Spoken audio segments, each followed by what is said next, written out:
പൊട്ടിച്ചിരിയുടെ പുട്ടുകട ആരംഭിക്കുന്നു. പൊട്ടിച്ചിരിയുടെ രാജകുമാരൻ ഇതാ മുമ്പിലുണ്ട്. ശ്രീ ദിലീപ്, നമസ്കാരം. ഈദ് മുബാറക്. ഈദ് മുബാറക്. അതിന് മുമ്പേ ഇൻ്റർവ്യൂ തുടങ്ങുന്നതിന് മുമ്പ് ഒരു കാര്യം നമ്മളിപ്പോൾ സംസാരിക്കുമ്പോൾ കറക്റ്റായിട്ട് സംസാരിക്കണം. കറക്റ്റായിട്ട് ടി വിയിലെ ആൾക്കാർ കാണുന്നത് ഈദ് മുബാറക്ക് എന്നാണ്. ഈദ് മുബാറക്ക് എന്നല്ല, ഇത് അതല്ല. ഈദ് മുബാറക്. എന്നോട് ചോദിക്കുക ഈദ് മുബാറക്. ഈദ് മുബാറക് എന്നാണ് ഞാൻ പറഞ്ഞത്. ഈദ് അതാണ് വേണ്ടത്.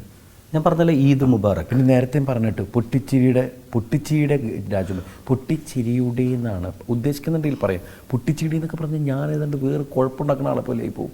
അതിന് പൊട്ടിച്ചിരിയുടെ പൊട്ടിച്ച് കളയാൻ എന്താ? നീ മര്യാദക്കൊക്കെ ഒന്ന് ബിഹേവ് ചെയ്യും. ഇനി തുടങ്ങിക്കോ. അല്ല, ഞാനൊരു കാര്യം ചോദിക്കട്ടെ, ഇത് ഈദ് മുബാറക് എന്നുള്ളത് നീ എന്നെ പഠിപ്പിക്കണോ?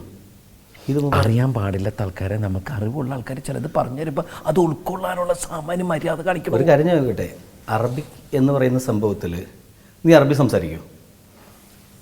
അറബി സംസാരിക്കുമോ? അറബി സംസാരിക്കും. അറബി സംസാരിക്കാണ്ട് പിന്നെ അവർ ഊമയൊന്നും അല്ലല്ലോ. അതല്ല, താങ്കൾ അറബി സംസാരിക്കും? താങ്കൾ സംസാരിക്കും, ഉസ്താദ് സംസാരിക്കും, മുക്രി സംസാരിക്കും. എനിക്ക് ഒരുപാട് ആൾക്കാരറിയാം, അവരൊക്കെ അറബി സംസാരിക്കണം. എന്നെ ബഹുമാനിച്ച് താങ്കൾ എന്ന് വിളിച്ച് എന്നെ വേണം. താങ്കൾ എന്നാണോ? ഞാൻ നിന്റെ വായിന്ന് അങ്ങനെ ബഹുമാനപുരസ്സരമുള്ള വാക്കുകളൊന്നും ഇതുവരെ കേട്ടിട്ടില്ല, അതുകൊണ്ട് പറഞ്ഞു പോയതാണ്. അറിയാണ്ട് ചുമ്മാ ഇങ്ങനെ ഇരിക്കുമ്പോൾ, ഈ ഒരു ക്യാമറയുടെ മുമ്പിലേക്ക് ഇരിക്കുമ്പോൾ ഓവർ റെസ്പെക്റ്റ്. നീ എപ്പോഴും എല്ലാം ഓവറാക്കും, അതാണ് നിൻ്റെ കുഴപ്പം. ഞാൻ എത്ര പ്രാവശ്യം തന്നെ നമ്മൾ ഇൻ്റർവ്യൂ തുടങ്ങുന്നതിന് മുമ്പ് നമ്മൾ കുറച്ച് കാര്യങ്ങൾ നമ്മൾ തമ്മിൽ സംസാരിച്ച് കറക്റ്റ് ചെയ്യുക, എന്നിട്ട് ഇൻ്റർവ്യൂവിലേക്ക് കയറുക. അസ്സലാമു അലൈക്കും എന്ന് പറഞ്ഞാൽ അതിൻ്റെ അർത്ഥം അറിയാമോ?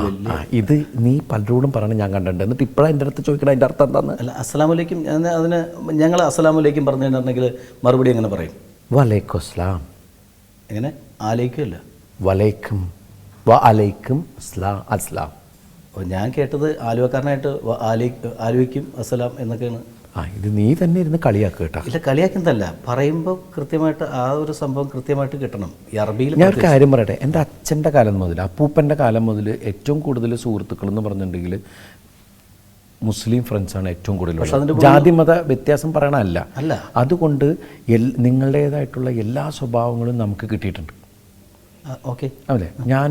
ഞാൻ പള്ളിയിലും പോകുന്നുണ്ട്, പക്ഷെ അത് കയറി നിസ്കരിച്ചിട്ടില്ല എന്നുള്ളൂ. അപ്പോൾ പക്ഷേ ഈ പ്രോഗ്രാമിൻ്റെ പേര് പൊട്ടിച്ചിരിയുടെ പുട്ടുകട എന്നാണ്.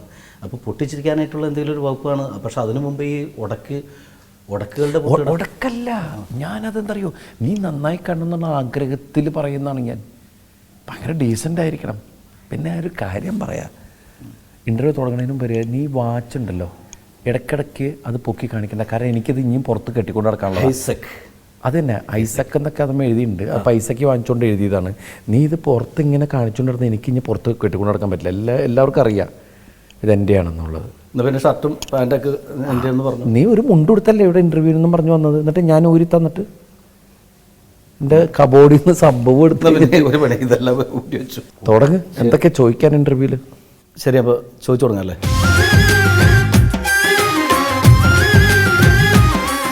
ശരി, അപ്പോൾ നമുക്ക് നമ്മുടെ സംസാരത്തിലേക്ക് സീരിയസ് ആയിട്ടുള്ള, അല്ല പൊട്ടിച്ചിരിക്ക് ഉള്ള സംസാരത്തിലേക്ക് കിടക്കണ്ടേ? എന്തൊക്കെ പൊട്ടിച്ചിരിപ്പിക്കാൻ പോകണമെന്ന് പറയണ്ടേ? ഈ ഞാനല്ലല്ലോ ഈ പേരും കൊണ്ടുവന്നത്. പൊട്ടിച്ചിരിയുടെ പൊട്ടിച്ചോടൊന്നും ഞാനാണ് കേട്ടോ, നീയല്ല കൊണ്ടുവന്ന് പറഞ്ഞത്. ഞാനെന്തെങ്കിലും പറഞ്ഞു? ഓക്കെ. പിന്നെ എന്നോട് വെല്ലുവിളിക്കണം, എന്താ ഇനി എന്ത് പൊട്ടിച്ചിരിക്കാൻ എനിക്ക് അറിഞ്ഞൂടാ. ശരി, ജീവിതത്തിൽ ഏറ്റവും കൂടുതൽ പൊട്ടിച്ചിരിച്ചിരിക്കുന്ന ഒരു സമയം താങ്കളുടെ അനുഭവത്തിൽ ഏറ്റവും കൂടുതൽ പൊട്ടിച്ചിരി? നീ 10ാം ക്ലാസ് ജയിച്ചു എന്ന് പറഞ്ഞപ്പോൾ ഞാൻ ഒരുപാട് ചിരിച്ചു.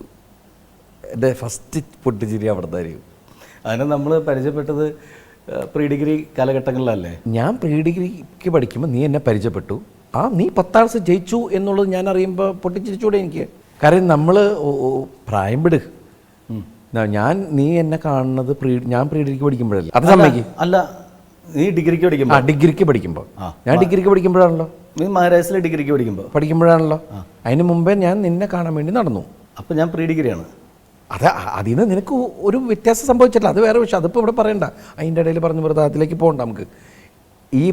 അതിന് മുമ്പ് നിൻ്റെ കഥകളും കാര്യങ്ങളും കേട്ടപ്പോൾ 10ാം ക്ലാസ് നീ ജയിച്ചു എന്ന് പറഞ്ഞപ്പോൾ ഞാൻ പൊട്ടിച്ചിരിച്ചു പോയി. കാരണം അടുത്ത് പെരുമാറി ഇടപെട്ട് കഴിഞ്ഞപ്പോൾ. പിന്നെ നീ പ്രീ ഡിഗ്രി കഴിഞ്ഞിട്ട് പിന്നെ എന്താ ചെയ്തേ? പ്രീ ഡിഗ്രി കഴിഞ്ഞിട്ട് പിന്നെ എനിക്കൊന്നും ഓർമ്മയില്ല. ഇതാ എനിക്കിപ്പോൾ ഞാൻ പറഞ്ഞില്ലേ, പിന്നെ ഞാൻ ചിരിക്കുന്ന അവിടെയാണ്. അല്ല എന്ന് വെച്ചിട്ടുണ്ടെങ്കിൽ ഞാൻ പ്രീ ഡിഗ്രി കഴിഞ്ഞപ്പോൾ എന്താ ചെയ്യുന്നത് വെച്ചിട്ടുണ്ടെങ്കിൽ അതുവരെ പഠിച്ച സംഭവങ്ങളെല്ലാം വീണ്ടും പഠിക്കാൻ തുടങ്ങി, വീണ്ടും പഠിക്കല്ല, തറ വെക്കാൻ തുടങ്ങി. പിന്നെ ഞാൻ ഡിപ്ലോമക്ക് പോയി. ഡിപ്ലോമ എന്താണത്? Music diploma. എവിടെ? കൊച്ചിൻ കലാഭവൻ പ്രൈവറ്റായിട്ട് ചേർന്നു. ഈ മൊത്തത്തിലൊരു സംസാരമുണ്ട്, എവിടെ ഗാനമേളയ്ക്ക് നീ പോയി കഴിഞ്ഞാലും ശങ്കര പാടിയ മഴ പെയ്യ്ക്കുന്നു. അത് നിനക്ക് സ്ഥിരം ഗാനമേള ഉണ്ടോ? കാരണം വെച്ചാൽ കേരളത്തിൽ ഭയങ്കര മഴയാണ്. ഞാൻ ശങ്കര പാടിയാൽ മഴ പെയ്യും എന്ന് പറയുന്നത്, ശങ്കര എന്ന് പറയുന്ന പാട്ട് അത് പാടിക്കഴിഞ്ഞിട്ടുണ്ടെങ്കിൽ ആ സിനിമയിൽ മഴ പെയ്ച്ച് കണ്ടിട്ടുണ്ട്. പക്ഷെ അത് മറ്റ് പുറത്ത് വേറൊരു ഗായകൻ പാടി ഈ കേരളം എന്നല്ല, എനിക്ക് തോന്നുന്നു ഖത്തറിൽ പാടിയിട്ട് വരെ മഴ പെയ്തിട്ടുണ്ട്. എന്നാൽ പിന്നെ നാദർഷ എന്നുള്ള പേര് മാറ്റിയിട്ട് ഋഷ്യശൃംഗൻ എന്നാക്കിക്കൂടെ? ഋഷ്യശൃംഗന, ഒരു മുസൽമാനായിട്ടുള്ള ഞാൻ ഋഷ്യശൃംഗൻ എന്ന് പേരിട്ടിട്ട് എന്നാ റഷീദ് ശൃംഗൻ എന്നാക്ക്. എന്തേ? അല്ല, എനിക്ക് അറിയാൻ പാടില്ലാണ്ട് ചോദിക്കുകയാണ്. ശരിക്കും സംഗീതത്തെക്കുറിച്ച് നിനക്ക് എന്തറിയാം? സംഗീതമാകുന്ന ആഴക്കടലിൽ കക്കയും ചിപ്പിയും മുത്തും പവിഴവും പെറുക്കി നടക്കുന്ന ഒരു കൊച്ചു ബാലനാണ് ഞാൻ. അത് ശരിയാണ്. ഞാൻ പല പ്രോഗ്രാംസിനും പണ്ട് ഞാൻ കണ്ടിട്ടുണ്ട്.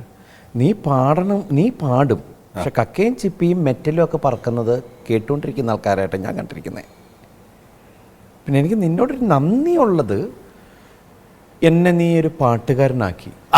അതാണ് ഇല്ലേ? പക്ഷെ ഇങ്ങനെയൊക്കെ ആണെങ്കിലും എനിക്ക് നിന്നോട് ഭയങ്കര അസൂയാണ്. കാരണം എൻ്റെ സൗന്ദര്യത്തിലാണോ ഹൈറ്റിൽ? അല്ലല്ല, അതൊന്നുമല്ല. നിന്റെ സമ്മതിക്കാണ്ടിരിക്കാൻ പറ്റില്ല. നീ നല്ല പാട്ടുകാരനാണ്. ഞാൻ കളിയാക്കിയെങ്കിലും മനസ്സറിഞ്ഞ് പറയാണ്, നീ നല്ല പാട്ടുകാരനാണ്. എന്നാലും പാടി തെളിയാനുണ്ട്, എന്നാലും കുഴപ്പമില്ല. പക്ഷേ അസൂയുണ്ട് എനിക്ക് ആ കാര്യത്തിൽ. കാരണം എനിക്ക് നന്നായിട്ട് പാടാൻ പറ്റുന്നില്ല. പക്ഷേ ഒരു പാട്ടും അറിയാത്ത എന്നെ കൊണ്ട് നീ മനോഹരമായിട്ട് പാടാൻ ഉള്ളൊരു ശ്രമങ്ങൾ നടത്തി. സൗണ്ട് തോമയില്ല. അതിന് വേണ്ടിയിട്ട് ഒരുപാട് ശ്രമിച്ച് എന്നെ നല്ലൊരു പാട്ടുകാരനാക്കി. സത്യത്തിൽ പറഞ്ഞാൽ നീ എന്നെ പെടുത്തി എന്ന് വേണമെങ്കിൽ പറയാം. കാരണം ഇനിയിപ്പോൾ സ്റ്റേജ് പ്രോഗ്രാമിന് ആൾക്കാർ ആ പാട്ട് പാടാൻ പറഞ്ഞ് ഞാൻ പെട്ടാ. അല്ല, കണ്ടാൽ ഞാനൊരു സുന്ദരന ഈ അതിൻ്റെ ഒരു എന്താ വെച്ചിട്ടുണ്ടെങ്കിൽ ദിലീപിന് പാടാൻ പറ്റിയ ഒരു പാട്ട്, അതായത് പെട്ടെന്ന് ക്ലിക്കാകണ ഒരു പാട്ട് എന്ന് പറയുമ്പോൾ അങ്ങനൊരു സാധനത്തിന് ലിറിക്സ് എഴുതിയപ്പോൾ എനിക്ക് തോന്നി അത്.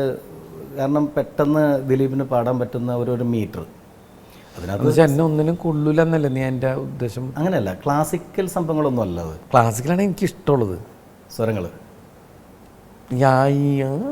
അതൊക്കെയാണ് ഭയങ്കരമായിരുന്നു. അരിമുരളീരവം പോലെ ആ സാധനം നീ ഒന്ന് പാടിപ്പിക്കാൻ നോക്കാം എന്നെ കൊണ്ട്. എന്നാ നിന്നെ സമ്മതിച്ചിരുന്നു ഞാൻ. അരിമണി പറക്കിയെന്നെ നീ എന്നൊരു ക്ലാസിക്കൽ നിന്നുണ്ടല്ലോ ഞെട്ടിക്കൊന്ന് പ്രേക്ഷകൻ്റെ മുമ്പിൽ. അത് വെറുതെ പാടിയോ ഞെട്ടു ആൾക്കാർ? ആ ഞെട്ടിക്കലല്ല പറഞ്ഞത്. എങ്ങനെയാണിത്? നാദർഷയ്ക്ക് ഇത്രയും കഴിവുണ്ടോ? നാദർഷയുടെ കഴിവിനെയാണ് ഞാൻ ഉദ്ദേശിച്ചത്. അതായത് ഹരിമുരളീരവം പോലത്തെ ഒരു പാട്ട് ഞാൻ കമ്പോസ് ചെയ്ത് നിന്നെക്കൊണ്ട് പാടിച്ച് ആൾക്കാരെ ഞെട്ടിക്കണം. അതെ, അതാണ് ഉദ്ദേശിച്ചത്. അതാണ് ഞാൻ ഉദ്ദേശിച്ചത്. അത് ശരി. ഒന്ന് ആലോചിക്കേ, ഇത് നടക്കുമോ? ഇതിലും വലിയ ഞെട്ടൽ നീ ഇത് പറയുമ്പോൾ ഞാൻ ഞെട്ടിയൊരു ഞെട്ടലുണ്ടല്ലോ. അല്ല, നമുക്ക് മനുഷ്യന് മറ്റേ മാനത്തോളം ആഗ്രഹിച്ചാലേ കുന്നോളം കിട്ടുള്ളൂ എന്നുള്ള രീതിയിലാണ് ഞാൻ. ഇതൊരു ആഗ്രഹം ഉണ്ടല്ലോ, ഇത് മാനമൊക്കെ കഴിഞ്ഞു പോയി. മാനം കളയണ മാനം, അതായത് സംഗീത സംവിധായകന്റെ മാനം പോകുന്ന ഒരു ആഗ്രഹമായി പോയി. സംഗീത സംവിധായകൻ നമുക്ക് ഗോപിയെ തന്നെ ആക്കാം, ഗോപി സുന്ദരത്തിന്. അതെ, എന്താണ് പുള്ളിയോട് ഇത്രയും ഒരു ക്രൂരമായിട്ടുള്ളൊരു സംഭവം ചെയ്തത്? ഇപ്പോൾ കാരണം ഈ പാട്ട് പാടി, അത് ഇപ്പോൾ നമ്മൾ കണ്ടാൽ ഞാനൊരു സുന്ദരൻ എന്നുള്ളത് നന്നായിട്ട് പാടി ദിലീപ്. ഇപ്പം ഞാൻ പറയട്ടെ, ഞാൻ ആദ്യം ഗോപി സുന്ദർ എൻ്റെ അടുത്ത് വെച്ച് ദിലീപ് സാർ പാടും ഈ പാട്ട്. ഞാൻ പറഞ്ഞത് ദിലീപ് പാടുമായിരിക്കും. അപ്പോൾ പക്ഷെ നിനക്ക് അറിയാം അവൻ ഒരിക്കലും പാടൂല ആ പാട്ട്, നിനക്ക് പാടാന്നുള്ളൊരു ചിന്ത നിന്നിലുണ്ടായില്ല. സത്യം പറഞ്ഞിട്ടുണ്ടെങ്കിൽ വേറൊരു പാട്ടുകാരനെ കൊണ്ട് പാടിച്ച് നോക്കി കഴിഞ്ഞിട്ടുണ്ടെങ്കിൽ, ഞാൻ നോക്കിയപ്പോൾ ഞാൻ ആ പാട്ട് എഴുതി കഴിഞ്ഞ് അവർ ദിലീപിനെ കൊണ്ട് പാടിക്കാം എന്ന് പറഞ്ഞപ്പോൾ ഞാൻ അതിനെ പ്രോത്സാഹിപ്പിച്ചു. അതിൻ്റെ ബാക്കിലുള്ളൊരു ഉദ്ദേശം എന്ന് വെച്ചിട്ടുണ്ടെങ്കിൽ വേറെ ഏതെങ്കിലും ഒരു പാട്ടുകാരൻ വന്ന് പാടിക്കഴിഞ്ഞാൽ ഒറ്റ ടേക്കുന്നത് അതുകൊണ്ട് ഓക്കെ ആയി പോകും. ശരി. ഇപ്പോൾ ദിലീപ് പാടിക്കഴിഞ്ഞിട്ടുണ്ടെങ്കിൽ അത് ആവൂല, അവസാനം നിനക്ക് പാടാം. അപ്പോൾ ഞാൻ പറയാം അത് അപ്പോഴേക്കും ഷൂട്ടിങ്ങൊക്കെ ആയി കഴിയും. എന്നാൽ പിന്നെ ഞാൻ നോക്കാം, എനിക്ക് നിർബന്ധം ഉണ്ടായിട്ടില്ല, പക്ഷേ നീ അത് അല്ല. ഇങ്ങനെയുള്ള നമ്മുടെ സംസാരത്തിനിടയ്ക്കാൻ എനിക്ക് എങ്ങനത്തെ സുഹൃത്തുക്കളാണ് കൂടുതലെന്ന് പതുക്കെ മനസ്സിലാക്കാൻ പറ്റുള്ളൂ. അത് മനസ്സിലായി. അല്ല, ഞാൻ ചോദിച്ചത് എന്താ അറിയോ, ആ പാട്ട് എങ്ങനെ അത്രയും നന്നായിട്ട് പാടാൻ പറ്റി എന്നുള്ളത് എനിക്കിപ്പോഴും ഒരു അത്ഭുതമുള്ള കാര്യം. എനിക്ക് അതിനേക്കാൾ അത്ഭുതമുണ്ട്. ഞാനതെങ്ങനെ പാടി. ഇനി എന്തെങ്കിലും പാട്ടുകൾ എന്നെ കൊണ്ട് പാടിക്കാൻ ഏത് തരത്തിലുള്ള ഒരു ഇതിന് പറ്റും ഞാൻ? ഹരിമുരളീരവില്ല, അത് വേണ്ട. ഹരിമുരളീരവില്ല. ഇനി അത് ഞാൻ വേറെ ആരെങ്കിലും കൊണ്ട് നോക്കാം. ഇത് പറയും നിനക്ക് പറ്റുന്നത് ഏതാണ്? കാരണം ഓരോരുത്തർക്കോ കൊക്കിലോ നിന്നല്ലേ കൊത്താൻ പറ്റുള്ളൂ, അത് വെച്ചിട്ടല്ലേ ചെയ്യാൻ പറ്റുള്ളൂ. ഈ നിന്റെ ടാലന്റിന് വെച്ചിട്ട് എന്നെ കൊണ്ട് ചെയ്യിക്കാൻ ഞാൻ പറയാം, നമ്മൾ സ്കൂളിൽ പഠിച്ചിരുന്നപ്പോൾ മറ്റൊരു പദ്യം കാക്കേ കാക്കേ കൂടെ എവിടെയാ? അല്ലല്ല, അതിനേക്കാളും കുറച്ചും കൂടി സ്റ്റാൻഡേർഡ് ആയിട്ടുള്ള ഹംറ്റി ഡംറ്റി സാറ്റോടെ വാൾ പ്രാവേ പ്രാവേ പോകരുതേ, അതറിയോ? കാവാ കൂട്ടിനകത്താക്കാം പാലും പഴവും പോരെങ്കിൽ, അങ്ങനെയൊക്കെ പറഞ്ഞിട്ട് ഒരു ഓർമ്മയുണ്ടോ അത്? അല്ല, എനിക്ക് ഓർമ്മയില്ല, അത് ഫുൾ പാടി.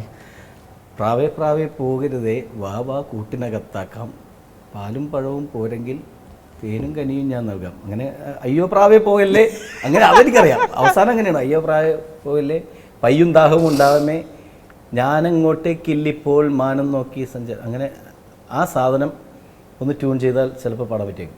അങ്ങനത്തെ ഒരു ലെവലിലേക്കാണ് എൻ്റെ പോക്ക്.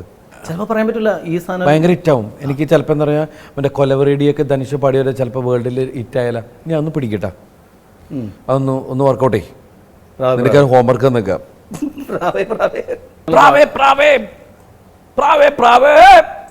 നമുക്കത് രഹസ്യമായിട്ട് പാടിയിട്ട് പരസ്യമാക്കാം. ഓക്കെ, ഇപ്പം ഞാനായിട്ട് എല്ലാവർക്കും മനസ്സിലാവും ഞാൻ തന്നെ പറഞ്ഞതിൻ്റെ വേണ്ടത് അതുപോലെ എപ്പോഴും നമുക്ക് അടുത്തിരിക്കാനും സംസാരിക്കാനൊക്കെ തോന്നുന്നത് ഇന്നസെൻ്റ് ഏട്ടന് തന്നെ.